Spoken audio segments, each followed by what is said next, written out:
Okay, this one says use synthetic division to divide the polynomials. Clearly identify the quotient and remainder.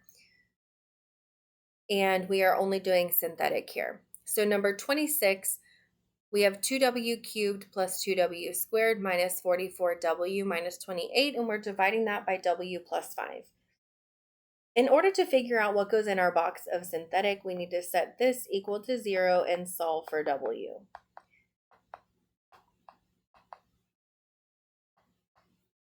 So w is -5. Now we set up synthetic division by using the coefficients of our polynomial here, and it is important to note that we need decreasing degrees. In other words, we have w cubed, w squared, w, and then a constant term, so we are in luck there. If one is missing, we need to replace that with a 0.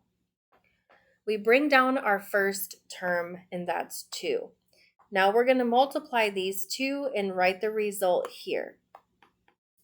Now we add straight down and repeat the process. We're multiplying these two and writing the product here. Then we add these and repeat the process again.